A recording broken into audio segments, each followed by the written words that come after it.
11장 20절에서 24절입니다. 같이 말씀 볼 때 한 절씩 교독하겠습니다. 그들이 아침에 지나갈 때 무화과 나무가 뿌리채 마른 것을 보고 베드로가 생각이 나서 여짜오되 납기어도소서 저주하신 무화과 나무가 나느냐고. 예수께서 그들에게 대답하여 이르시되 하나님을 믿으라. 내가 진실로 너희에게 이르노니 누구든지 이 산더러 들려 바다에 던져지라 하며 그 말하는 것이 이루어질 줄 믿고 마음에 의심하지 않으면 그대로 되리라. 우리 24절 같이 있습니다. 그러므로 내가 너희에게 말하노니 무엇이든지 기도하고 구하는 것은 받은 줄로 믿으라. 그리하면 너희에게 그대로 되리라. 아멘. 24절 다시 한번 믿음을 읽습니다. 시작. 그러므로 내가 너희에게 말하노니 무엇이든지 기도하고 구하는 것은 받은 줄로 믿으라. 그리하면 너희에게 그대로 되리라. 아멘. 오늘 말씀을 가지고 이 저녁에 의심하지 말고 받은 줄로 믿으라라는 주제와 제목으로 주의 마음을 같이 나누기를 원합니다. 요즘 TV 프로그램의 대세는 사실 요즘이 아니라 몇 년 전부터 대세는 리얼입니다. 리얼. 발음이 좋습니까? 리얼? 리얼입니다. 실제라는 것입니다. 스튜디오 상에서 꾸며지는 어떤 꽁트나 이런 것을 떠나서 실제로 일어나는 것, 애드립으로 말할 수 있는 것, 그런 것이 바로 대세입니다. 그런데 이러한 리얼리티 프로그램이 요즘에만 있던 것이 아닙니다. 한 10년, 15년 전에도 있었습니다. 여러분 이 TV 프로그램 아십니까? 화면 보여주시겠어요? 체험 삶의 현장, 여러분 아시죠? 유명한 연예인들이 어떤 어려운 일에 가서 일을 하고 하루 종일 일하고 임금을 받아서 구제하는 것, 어려운 사람을 돕는 것이 체험 삶의 현장이었습니다. 삶의 현장에서 그것이 얼마나 어려운지 실제 겪어보는 겁니다. 갑자기 생각이 났습니다만 요즘 젊은 사람들한테는 유튜브에 워크맨인가요? 장성규라고 하는 아나운서가 여러 가지 일을 하는 것이 바로 이 리얼한 체험 삶의 현장의 다른 모습이라고 말할 수 있겠습니다. 그런데 우리가 가진 신약 성경 마태, 마가, 누가, 요한복음 이 4복음서에 보면 예수님의 가르침이 많이 나오는데 교실에 앉아서 자 필기해라 하고 이런 가르침이 아니라 실제적으로 삶의 자리에서 가르치는 리얼한 가르침이 많습니다. 예수님은 회당이나 성전에서도 가르치셨지만 대부분의 경우에는 일상의 현장에서 많이 가르치셨습니다. 예를 들면 들판에서 들풀을 바라보면서 하나님께서 들풀을 얼마나 아끼시는지 기억해라 가르치셨고, 공중에 날아다니는 참새를 바라보시면서 걱정하지 마라 참새도 하나님이 먹이시지 않니 우리에게 믿음을 가르쳐 주셨습니다. 그러하신 이유가 무엇입니까? 먼저 말씀을 이해하기 너무 쉽죠. 그런데 그보다 더 중요한 이유는 우리의 믿음이 우리의 머리에만 남는 것이 아니라 우리의 심령을 떠나서 우리의 일상 가운데 나타나기를 원하셨다는 것입니다. 쉽게 말하면 교회에서 예배드리는 시간에만 믿음이 있는 것이 아니라 교회 예배를 마치고 교회 밖으로 나가서 일상을 시작할 때도 일상생활 중에도 믿음이 살아있기를 원하셨다는 것입니다. 사랑하는 성도 여러분, 우리의 믿음이 교회 안의 믿음을 넘어서 일상 안에 증거되고 열매 나타난 믿음 되기를 주님의 이름으로 축복합니다. 오늘 말씀의 배경은 이렇습니다. 예수님께서 제자들과 함께 종려 주일날 나귀를 타고 예루살렘에 입성하십니다. 그리고 머무신 것이 아니라 그날 저녁에 다시 예루살렘에서 나와서 베단이라고 하는 옆에 동네로 가십니다. 그리고 그 다음날입니다. 예수님께서 길을 가시다가 시장하셔서 배가 고프셔서 저쪽에 있는 무화과 나무를 보고 열매가 있을까 하여 가보십니다. 잎이 얼마나 무성한지 모릅니다. 그런데 어떠한 열매도 없습니다. 예수께서 그 무화과 나무를 저주하십니다. 예수님께서 왜 저주하셨을까요? 배가 고파서 신경질이 나가지고 우리처럼 그게 아닙니다. 예수님은 무화과 나무의 잎사귀가 크고 무성하면 열매가 없을 것이라는 것을 비유적으로 말씀하신 것입니다. 다시 말하면 예수님은 신앙의 열매는 없고 잎사귀만 그렇다게 무성한 외식하는 신앙인들, 당시 바리새인과 서기관들의 신앙을 꾸짖으며 비유로 말씀하신 것입니다. 여기까지가 오늘 말씀의 배경입니다. 그리고 오늘 본문이 이렇게 이어지는 겁니다. 그 다음날 아침입니다. 예수님께서 베드로와 제자들과 함께 길을 다시 가시는데 하룻밤 사이에 예수께서 저주하신 무화과 나무가 뿌리부터 전체가 다 말라 비틀어져 죽어 있는 것입니다. 어떻게 이럴 수가 있습니까? 가뭄이 들어서 말라 비틀어지면 모든 나무가 죽어 있어야 되는데 오직 그 나무만 죽어 있습니다. 깜짝 놀라서 제자들이 묻습니다. 베드로가 묻습니다. 예수님께서 어제 저주하신 저 무화과나무가 말라 죽었네요? 이게 어떻게 된 일일까요? 그러자 예수님께서 이렇게 말씀하십니다. 22절 봅니다. 예수께서 그들에게 대답하여 이르시되 하나님을 믿으라. 하나님을 믿으라. 제자들은 이미 하나님을 믿는 사람들이었습니다. 유대인들이니 하나님을 믿지 않을 리가 없습니다. 그럼에도 예수님이 그들에게 말씀하신 대답은 엉뚱하게도 하나님을 믿으라는 것입니다. 이 말씀의 의미가 무엇입니까? 너희의 믿음이 너희의 머릿속에서만 있는 믿음이 아니라 너희의 일상 가운데 증거되고 살아내는 믿음이 되어야 된다는 것입니다. 분명히 어제 내가 말하지 않았느냐, 이 무화과 나무가 죽을 것이라고 너희 중에 믿는 사람이 아무도 없었어. 나는 분명히 하나님의 이름으로 하나님의 아들인 내가 분명히 말했는데 너희의 믿음은 머리에만 있었고 일상에 나타나지 않았구나. 진짜 하나님 너희 믿어야 된다고 말씀하시는 것입니다. 여러분에게 퀴즈 하나 냅니다. 저는 아주 쉬운 퀴즈만 내는 거 아시죠? 자, 잘 듣고 답해 보십시오. 우리가 쓰고 있는 앞에 있는 한글이죠. 이 한글을 누가 만들었습니까? 누구요? 세종대왕. 세종대왕이요? 내종대왕 아니고 세종대왕 맞습니까? 예, 내종대왕 아니고 세종대왕입니다. 참 제가 말하고도 썰렁합니다. 세종대왕. 근데 왜 이렇게 웃깁니까? 내종대왕. 예, 세종대왕이 만들었죠. 그런데 북한 사람들은 누가 만들었는지 아세요? 진짜 퀴즈입니다. 누구라고 믿을까요? 김일성. 김일성. 예. 팔해일성 아니고 김일성입니다. 김일성. 참 웃기네요. 팔해일성. 김일성 장군이 만들었다고 믿는다는 것입니다. 김일성이. 그들은 가르치기를 역사 시간에 세종대왕이 한글을 만들기 시작했는데 그가 지혜가 부족해서 중간에 멈췄다고 가르칩니다. 그래서 그걸 누가 완성했냐면 김일성 위대하신 장군님께서 완성했다고 실제로 초등학교 때부터 가르칩니다. 그래서 그들 중에 수많은 그들의 인민들이 한글을 김일성 원수 장군님이 만들었다고 믿는다는 것입니다. 얼마나 어처구니없는지 몰라요. 그렇죠? 이 사실을 우리가 믿는 사람은 없고 믿어서도 안 될 것입니다. 그럼에도 불구하고 그 사실을 믿는 그들에게서 우리가 배워야 될 점이 있다는 것입니다. 무엇인지 아십니까? 그들은 의심하지 않는다는 것이에요. 그들은 절대로 김일성 장군님이 한글을 만들었다는 사실을 의심하지 않는다는 것입니다. 오늘 말씀 통해서 주님이 우리에게 두 가지를 가르쳐 주십니다. 첫 번째입니다. 기도하고 마음에 의심하지 말라는 것입니다. 뭐라고요? 기도하고 마음에 의심하지 마십시오. 23절 봅니다. 내가 진실로 너에게 이르노니 누구든지 이 산들로 들리어 바다에 던져지려 하며 그 말하는 것이 이루어질 줄을 믿고 마음에 의심하지 아니하면 그대로 되리라. 너희가 기도한 것을 그대로 되려고 믿고 마음에 의심하지 않으면 그대로 된다고 말합니다. 예수님이 말씀하신 산이 무엇입니까? 진짜 어떤 산을 말하는 것이 아니라 내 삶 가운데 내 힘으로 감당하지 못할 큰 고난과 어려움을 말하는 것이 바로 이 산이라는 것입니다. 우리 삶의 문제들이 바로 산이라는 것입니다. 우리가 눈을 감고 열심히 기도합니다. 기도하며 침을 튀며 간절히 목이 쉬도록 기도합니다. 문제는 눈을 뜨면 믿어지지 않습니다. 이게 우리의 모습입니다. 눈을 계속 감고 살 수는 없습니다. 일상생활을 해야 되니까. 근데 무엇이 문제예요? 기도하면 믿음이 막 생기는데 눈만 뜨면 믿음이 사라져 버린다는 것입니다. 그러니 어떠한 응답도 없다는 것입니다. 우리가 기도하면서 의심을 품는 이유가 무엇일까요?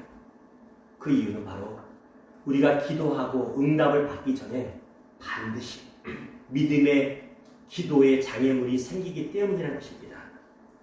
우리가 잘 아는 서울 금남교회 김홍도 목사님이라는 분이 계십니다. 한국교계의 원로시죠. 그분에 대한 평가는 극과 극은 아닙니다. 그럼에도 불구하고 그분이 한국교회의 믿음의 선조로서 좋은 선한 영향력도 미친 것도 우리가 인정을 해야 됩니다. 김홍도 목사님께서 처음에 목자하실 때 이렇게 기도했습니다. 주님, 1000명이 모이는 1000명교회 되게 하십시오.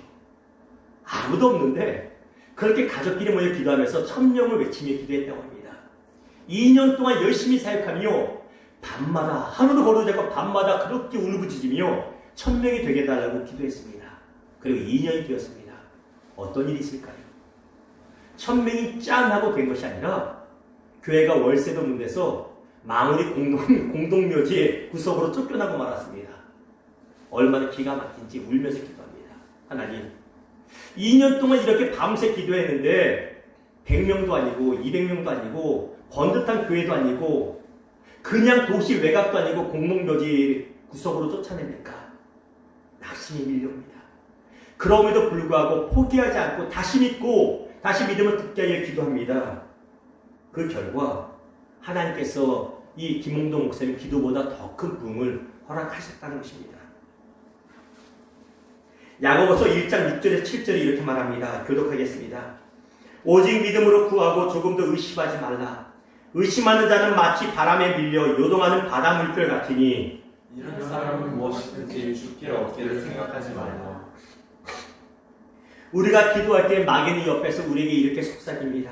야, 너 기도하는 게 될 것 같아서 기도하니? 그거 되겠냐? 야, 안 될 거다. 지금까지 해온 거 보면 안 될 게 분명하다. 야, 상황을 봐라. 그게 되겠니? 여러분 귀에 안 들립니까? 앞에 있는 목사교회는 자주 들려요. 저는요, 기도할 때 그런 소리가 많이 들려요. 야, 네가 애쓴다고 되겠니? 안 될 거다. 이런 얘기가요. 하나님 주시지 않은 마귀가 주는 마음이, 제 스스로 품는 마음이 마구먹어 솟아날 때가 많습니다. 이런 의심의 말에 흔들리면 응답받지 못합니다. 야고보 장로는 분명히 말합니다. 오직 믿음으로 구하고 조금도 의심하지 말라. 기도는 열심히 했는데 의심하는 자는 흔들리는 자 같아서 어떤 것인지 주 앞에 응답받기를 기대하지 말라고 말하고 있습니다.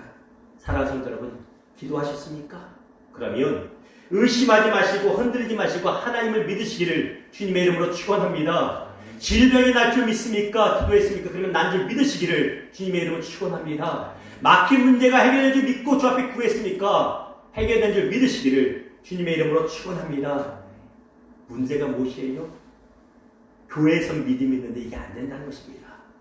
그래서 주님이 우리에게 주신 말씀이 두 번째 교훈이 이것입니다. 너희가 기도하고 기도했으면 받은 줄로 믿고 행동하라는 것입니다. 이미 받은 것처럼 행동하라는 것입니다. 다시 말하면 믿음을 살아내라는 것입니다. 믿음이 머리에만 있고 내 입에만 있는 것이 아니라 믿음이 삶 가운데 사라져야 된다는 것입니다. 24절입니다. 여러분이 믿음을 읽습니다. 시작. 그러므로 내가 너에게 말하오니 무엇이든지 기도하고 구한 것은 받은 줄 믿으라. 그리하면 너희에게 그대로 되리라. 아멘. 무엇이든지 기도하고 구하는 것은 받은 줄로 믿으라. 믿음으로 살아내라는 것입니다. 우리에게 너무나 잘 알려진 조금은 식상한 예화입니다. 어느 교회에 야유 예배가 기획되었습니다. 오전에 같이 모여 예배를 드리고 점심은 나가서 공원 가서 소풍 나가 밥도 먹고 맛있는 고기도 구워 먹고 게임도 하려고 준비하고 있습니다. 근데 안타깝게도 토요일 저녁부터 날씨가 흐립니다. 주일 아침에 모여 예배 드리는데 비가 올 것 같기도 하고 안 올 것 같기도 합니다.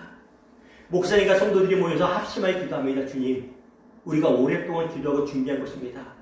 헝클어지지 않도록 날씨 붙잡아 주십시오. 기도를 간절히 합니다. 그리고 다 같이 믿음으로 나갑시다 하고 나가는데 한 손에 죄다 우산을 하나씩 들고 나옵니다. 그러자 그 교회 주일학교 어린이가 묻습니다. 목사님, 기도는 열심히 하고 우산을 왜 다 들고 나갑니까? 라고 말했다는 이야기가 있습니다. 오래된 이야기입니다만 우리에게 뭔가 시사하는 바가 있습니다. 여러분 오해하지 마십시오. 믿음이라는 것이 상식을 무시하고 제외한다는 것이 아닙니다. 그럼에도 불구하고 이 이야기는 우리의 믿음 생활을 단적으로 보여주는 것입니다. 기도는 열심히 했는데 아멘, 아멘, 아멘 했는데 딴짓거리 하고 있어요. 믿음으로 살아내지 못한다는 것입니다. 누가 그랬습니까? 믿음의 조상 아브라함도 그랬다는 것입니다. 창세기 15장 2절입니다. 아브라함이 이르되 주 여호와여 무엇을 내게 주시려 하나이까? 나는 자식이 없사오니 나의 상속자는 이 다메섹 사람 엘리에셀이니이다. 하나님은 이미 아브라함에게 자녀를 주시겠노라고 아들 주시겠다고 약속하셨습니까? 안 하셨습니까? 이미 하셨습니다. 그는 아멘하고 믿었습니다. 그럼에도 불구하고 아멘은 했는데 마음 한구석에는 누굴 생각하고 있습니까? 하나님 주실 아들이 아니라 자기의 눈에 보이는 늙은 엘리에셀이라고 하는 종을 생각하고 있습니다. 왜? 믿음으로 아멘 했는데 응답이 아무래도 안 될 것 같거든요. 에이, 안 될 것 같다. 하나님 앞에서는 아멘 했는데 분위기상 아멘하고 하나님 보시기에 미안해서 아멘 했는데 내 나름대로 방법을 만들어야겠다라고 생각하고 있습니다. 이것이 믿는 것입니까? 이게 진짜 믿는 거 아닙니다. 이것은 믿음을 살아내는 것이 아니라는 것입니다. 반면에 믿음으로 살아낸 사람이 있습니다. 바로 노아입니다. 히브리서 11장 7절 있습니다. 시작. 믿음으로 노아는 아직 보이지 않는데 경고하심을 받아 경외함으로 방주를 준비하여 그 집을 구원하였으니 이로 말미암아 세상을 정죄하고 믿음을 따르는 의의 상속자가 되었느니라. 여러분, 노아의 홍수 때까지 이 지구상에는 비라는 것이 존재하지 않았습니다. 창세기 1장에 보면 하나님께서 이슬을 아침과 밤마다 얼마나 많이 땅에서 올라오게 하신 이슬과 습기로 인하여 비가 없어도 농작물이 잘 자랐습니다. 비가 없었습니다. 비라는 것은 노아 홍수 때 처음으로 하늘의 문이 열리면서 창이 열리면서 처음 쏟아집니다. 노아는 비의 존재를 모릅니다. 근데 하나님이 비라는 게 내린다는 것이에요. 하늘에서 비가 쏟아진다는 것이에요. 그러니 비가 많이 오니 산 꼭대기에 중턱에다가 배를 만드는 것입니다. 하나부터 10까지 이해가 안 됩니다. 그럼에도 노아는 믿음으로 살아냅니다. 믿음으로 배를 만들어냅니다. 그 결과 그의 8 식구와 하나님이 선택하신 피조물들이 구원받았다는 것입니다. 이것이 믿음을 살아내는 것입니다. 사랑하는 여러분, 기도 응답을 받은 줄로 믿는다면 이미 받은 것처럼 행동하시기를 주님의 이름으로 축원합니다. 받은 것처럼 믿음의 말을 하시기를 주의 이름으로 축원합니다. 매번 설교 때마다 제가 여러분이 같이 약속하며 결단하며 말하는 것이 믿음의 말을 하다라고 말합니다. 나는 이미 치유됐어. 나는 이미 해결받았어. 나는 이미 잘 됐어. 나는 잘 될 거야라고 말합니다. 여러분이 이 시간에 볼 때 어떤지 몰라도 저는 오늘 가족 딱 앞에 3명 앉아있지만 느낌은 그래요. 300명 있고 3000명이 앞에서 예배하는 것 같은 심정으로 저는 예배하고 있습니다. 여러분 중에 혹시 이 말을 듣고 아우 목사님은 성장병에 걸려서 여전히 그럴지는 모르겠어요. 아니요. 성장병에 걸려서가 아닙니다. 믿음으로 하나님의 은혜를 바라보는 것이에요. 교회가 어떻게 될지 나는 알지 못합니다만 그럼에도 불구하고 하나님의 은혜를 바라보고 믿음으로 선포하는 것입니다. 이것이 믿음을 살아내는 것입니다. 사랑하는 성도 여러분, 믿음의 말을 하십시오. 왜? 이미 구하고 받은 줄로 믿으시기 때문입니다. 믿음으로 살아내시기를 주님의 이름으로 축원합니다. 말씀을 맺겠습니다. 유튜브에 보았더니 한 무술가가 나옵니다. 중국의 무술가인데 영춘권인가 태국권인가 하네요. 그게 무술가입니다. 그런데 그가 호언장담하기를 본인이 세상의 모든 격투가 무슨 일을 다 이긴다고 말합니다. 그리고 도장을 찾아다니며 모든 무술가하고 1대1 대련합니다. 결과가 어떤 줄 아세요? 싸울 때마다 조 터집니다. 한 대로 제대로 때리지 말고 맨날 맞습니다. 그 사람이 말하는 천하제일이라고 하는 것은 본인의 도장에서만 천하제일일 겁니다. 아무것도 아니라는 것입니다. 우리가 믿음이 좋다라고 하는 것이 무엇인지 아십니까? 강남 비전교회 한지영 목사님이 참 인사이트가 있는 이 얘기를 하셔요. 믿음이 좋다는 것은 내 스스로 나오는 것이 아니고 이것은 자기의 확신이고 자기 신념이고 하나님의 말씀을 들을 때 우리 안에 심어주신 것이 바로 믿음이라는 것입니다. 말씀을 계속 듣고 들음으로써 그래 할 수 있다, 응답되었다는 믿는 것이 믿음이 좋다는 것이에요. 목소리를 크게 내고 아멘 크게 하는 것이 믿음이 아니라는 것입니다. 아멘만 크게 하면서 아무것도 아닌 사람들은 너무나 많습니다. 사랑하는 성도 여러분, 아멘도 확신을 커야 되지만 일상의 삶에서 믿음을 살아내시기를 증명하시기를 주님의 이름으로 축원합니다. 빌립보서 4장 6절에서 7절이 이렇게 말합니다. 같이 읽습니다. 아무것도 염려하지 말고 다만 모든 일에 기도와 간구로 너희 구할 것을 감사함으로 하나님께 아뢰라. 그리하면 모든 지각에 뛰어난 하나님의 평강이 그리스도 예수 안에서 너희 마음과 생각을 지키시리라. 아무것도 염려하지 말고 어떻게 염려하지 않을 수 있습니까? 삶에 문제가 있는데 어떻게 염려하지 않을 수가 있습니까? 믿음을 살아내면 됩니다. 여기 답이 있습니다. 믿음이 입에만 붙어 있는 것이 아니라 믿음이 머리에만 있는 것이 아니라 내 삶 안에 믿음이 사라지기 시작하면 염려가 사라진다는 것입니다. 그리고 주님이 주신 평강이 우리를 다스린다는 것입니다. 사랑하는 성도 여러분, 우리의 믿음이 일상에서 증명이 되는 믿음 되기를 주님의 이름으로 축원합니다. 실제적인 믿음 되기를 주의 이름으로 축원합니다. 구한 것은 받은 줄로 믿으시기를 주님의 이름으로 다시 한번 축복합니다.